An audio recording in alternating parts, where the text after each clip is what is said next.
Hello everyone, welcome to competitive exams tech prep. मेरा नाम पुष्पांजलि और इस वीडियो में मैं आपके साथ डिस्कस करने जा रही हूँ पीएचपी के फंक्शंस को। पीएचपी के जो फंक्शंस है इसकी हम बात करने वाले हैं web development using PHP subject के अंदर। तो बहुत इंपॉर्टेंट वीडियो है आपके एग्जाम पॉइंट ऑफ व्यू से, और अभी तक आप मेरे चैनल पर जुड़े नहीं हैं तो जुड़ जाइए, कर लीजिए चैनल को सब्सक्राइब और बेल बटन को प्रेस कर लीजिए, जिससे आने वाली वीडियोज़ की नोटिफिकेशन आपको मिलते रहें और ऐसी यूजफुल वीडियोज़ आप देख पाएँ। आप मुझे टेलीग्राम पे फॉलो कर सकते हैं, जिसका लिंक डिस्क्रिप्शन बॉक्स में है, वहाँ से आप चेक करके ज्वाइन कर सकते हैं। अगर आपने नहीं ज्वाइन किया तो ज्वाइन कर लीजिए, वहाँ पे आपको सारे वीडियोस के नोट्स मिल जाएंगे। तो चलिए स्टार्ट कर लेते हैं अपने टॉपिक को, जो है पीएचपी के फंक्शंस। आइए बात करते हैं। तो पीएचपी के फंक्शंस के बारे में आज हम डिस्कस कर रहे हैं। पीएचपी के फंक्शंस बिल्कुल सिमिलर होते हैं अदर लैंग्वेज के फंक्शन की तरह। जैसे अदर लैंग्वेजेस हैं, अदर प्रोग्रामिंग लैंग्वेजेस हैं, लाइक सी आपने पढ़ी होगी, जावा है, आपका अदर जितने भी पाइथन है, जितने भी प्रोग्रामिंग लैंग्वेज हैं, सब में हम फंक्शंस को जरूर पढ़ते हैं। तो जो फंक्शंस होते हैं, जो अदर प्रोग्रामिंग लैंग्वेज में फंक्शन काम करते हैं, उसी तरह से पीएचपी के अंदर जो फंक्शंस होते हैं बिल्कुल सिमिलरली काम करते हैं। तो फंक्शन एक्चुअल में करता क्या है, फंक्शन होते क्या है? फंक्शन हम किसी और चीज को नहीं बल्कि हम कोड के ही एक पार्ट को बोलते हैं। यानी फंक्शन जो होता है वो आपका कोड का ही एक पार्ट है, पीस ऑफ कोड है, जो कि हमारे प्रोग्राम के अंदर एक से ज़्यादा इनपुट को लेता है एज अ पैरामीटर, यानी पैरामीटर की तरह एक से ज़्यादा इनपुट लेगा और उसे प्रोसेस करके आपको एक वैल्यू रिटर्न करेगा। यानी वो क्या करेगा, आपको एज अ पैरामीटर आपसे एक या दो इनपुट जो है, एक से ज़्यादा इनपुट आपसे लेगा और उसको प्रोसेस करके आपको वैल्यू रिटर्न जो है वो आपको कर देगा। तो आपने बहुत सारे फंक्शंस जो हैं ऐसे पढ़े होंगे, जो आपने पहले से पढ़ रखे होंगे, वो भी आपके पीएचपी के अंदर होते हैं। लाइक फाइल से रिलेटेड अगर हम फंक्शन की बात करें तो फाइल से रिलेटेड फंक्शन होता है एफ ओपन। एफ ओपन जो है वो आपके फाइल को ओपन करने के लिए फंक्शन जो है वो यूज किया जाता है।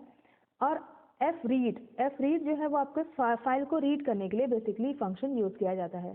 इसी तरह से बहुत सारे ऐसे फंक्शंस होते हैं जिसको हम यूज करते हैं अपने प्रोग्राम के अंदर उसको इजी बनाने के लिए। तो जो फंक्शंस होते हैं वो दो टाइप के होते हैं। पहला होता है बिल्ट इन फंक्शन और दूसरा होता है आपका user defined function. Built in function को हम प्री डिफाइंड फंक्शन भी कहते हैं। प्री डिफाइंड का मतलब क्या है?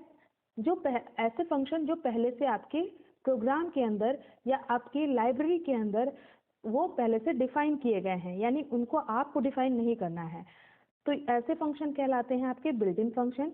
और यूजर डिफाइंड फंक्शन ऐसे फंक्शन होते हैं जो यूजर खुद डिफाइन करता है, यानी आपका यूजर जो है अपना खुद का फंक्शन बनाता है। तो पीएचपी जो है अदर प्रोग्रामिंग लैंग्वेज में आपका फीचर जो है बिल्ट इन ज़्यादा यूज किया जाता है, जबकि पीएचपी जो है वो आपको अपना खुद का फंक्शन क्रिएट करने का भी ऑप्शन देता है। ठीक है, तो बेसिकली दो पार्ट्स होते हैं जो कि आपको पता होनी चाहिए कि पीएचपी के फंक्शन को हम क्रिएट भी कर सकते हैं और पीएचपी के फंक्शन को हम कॉल भी कर सकते हैं। यानी अगर आपको खुद का फंक्शन बनाना है तो पीएचपी के फंक्शन आप बना भी सकते हैं, और अगर पहले से बना बनाया आपको यूज करना है, यानी बिल्ट इन फंक्शंस को यूज करना है, तो आप उसे कॉल भी कर सकते हैं। ठीक है, दोनों काम हम करते हैं। तो आप ज़्यादातर क्या करते हैं, ज़्यादातर हम जो पहले से बने हुए आपके फंक्शंस हैं उन्हीं को यूज़ करते हैं। तो हम बहुत ही कम जो है अपना खुद का पीएचपी फंक्शन बनाते हैं, क्योंकि हमारे पास 1000 से भी ज़्यादा बिल्ट इन लाइब्रेरी फंक्शंस हैं जो पहले से बने हुए हैं, और वो डिफरेंट एरिया के लिए क्रिएट किए गए हैं। तो आपको जस्ट उसको कॉल करना है और आप अकॉर्डिंग टू योर रिक्वायरमेंट, यानी आपके रिक्वायरमेंट के अकॉर्डिंग आप उसे यूज कर सकते हैं। सिर्फ आपको कॉल करना है उसे अपने प्रोग्राम के अंदर। फाइन। तो यहाँ पे अगर आप खुद का पीएचपी फंक्शन बनाना चाहते हैं तब क्या करें? तो पीएचपी फंक्शन अगर आप बनाना चाहते हैं तो वो भी बहुत आसान है। इट्स वेरी इजी कि आप पीएचपी फंक्शन खुद का बना पाएँ। मान लीजिए आप ऐसा पीएचपी फंक्शन बनाना चाहते हैं जो कि एक सिंपल मैसेज प्रिंट कर दे। ठीक है, आपके ब्राउजर पे सिंपल मैसेज वो प्रिंट कर दे आप जब भी आप उसे कॉल करें। यानी ऐसा फंक्शन आप बनाना चाहते हैं कि आप उसको कॉल करें और वो आपको एक सिंपल सा मैसेज जो है आपके ब्राउजर पे राइट कर दे। ठीक है, तो इस ऐसा फंक्शन बनाने के लिए आपने मान लिया कि आपने ऐसा फंक्शन बनाया जिसका नाम दिया आपने राइट मैसेज, और उसके बाद आपको क्या करना है, बनाने के बाद फंक्शन को आपको कॉल करना है, ठीक है, और उसे यूज करना है। तो कॉल करेंगे, इसका एग्जाम्पल किस तरह देखेंगे, तो यहाँ पे आपको एक कोड दिख रहा है, इसके अंदर PHP का कोड आपको यहाँ दिख रहा है।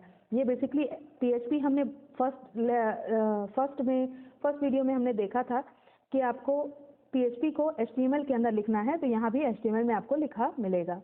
तो PHP में आपको क्या करना है, यहाँ कोड हम देखते हैं, HTML के अंदर PHP लिखा गया है। PHP में यहाँ फंक्शन को हमने डिफाइन किया है, तो पहले आपको लिखना है फंक्शन, उसके बाद फंक्शन का नाम। तो फंक्शन और फंक्शन का नाम लिखा हुआ है राइट मैसेज, तो राइट मैसेज फंक्शन हमने लिख दिया। इसमें मैसेज हमको क्या चाहिए, you are really a nice person, have a nice time, ये आपको मैसेज प्रिंट कराना है। तो आपने इस मैसेज को लिख दिया, फंक्शन को बना दिया, अब फंक्शन यहाँ पे बन गया है। अब आपको क्या करना है, इसे कॉल करना है, बनाने के बाद कॉल करना है। तो यहाँ आपने कॉल कर दिया राइट मैसेज और एम्प्टी पैरेंथेसिस लगा दिया और सेमीकोलन लगा के आपने एंड कर दिया। इस तरह से बनाने के बाद आपका PHP फंक्शन बन भी गया और आपने इसे कॉल कर दिया, आपको मैसेज जो है वो ब्राउजर में डिस्प्ले हो जाएगा। फाइन। नेक्स्ट हम पैरामीटर का यूज करके भी PHP फंक्शन बना सकते हैं। तो वहाँ पे आपका था खुद का आपने बनाया, उसमें आपने मैसेज को प्रिंट करा दिया।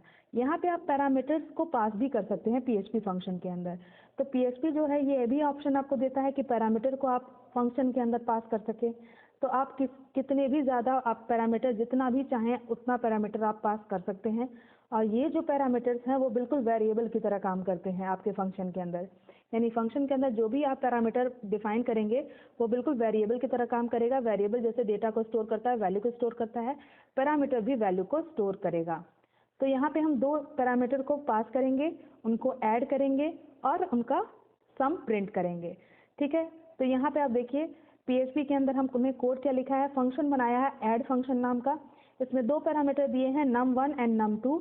दोनों पैरामीटर को हमने ऐड करके एक तीसरे वेरिएबल में स्टोर कर दिया सम नाम के, और हमने इको करा दिया उसको, यहाँ पे हमने सम की वैल्यू प्रिंट करा दी, ठीक है।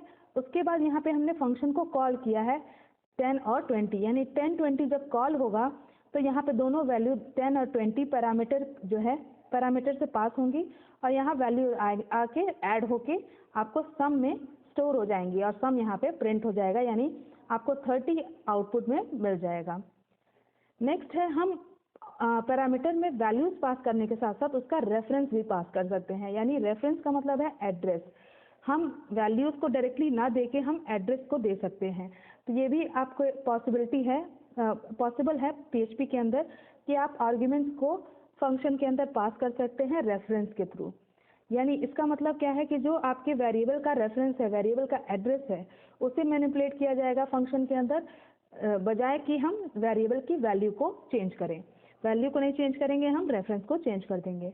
कोई भी चेंज आर्ग्यूमेंट में अगर होता है तो वो वैल्यू को ही, ओरिजिनल वैल्यू को चेंज कर देगा, ठीक है। तो आप आर्ग्यूमेंट के अंदर आप रेफरेंस पास करेंगे, और रेफरेंस को पास करने का तरीका क्या है, आप एम्परसेंड का यूज करेंगे। जनरली जब हम पैरामीटर को पास करते हैं तो वहाँ पे हम डॉलर साइन लगाते हैं, लेकिन जब रेफरेंस को पास करते हैं यानी एड्रेस को पास करते हैं तो एम्परसेंड लगाते हैं, ठीक है। ये डिफरेंस आप समझ लीजिएगा। तो यहाँ पे एग्जाम्पल में देख सकते हैं आप, यहाँ पे हमने फंक्शन को कॉल किया है नम नाम के फंक्शन को, और यहाँ पे हमने उसका रेफरेंस असाइन किया है। रेफरेंस में आपको दिख रहा है यहाँ पे डॉलर साइन यूज किया गया है, ठीक है। अब नेक्स्ट देखते हैं आगे, PHP फंक्शन में वैल्यू को किस तरह से रिटर्न कराते हैं।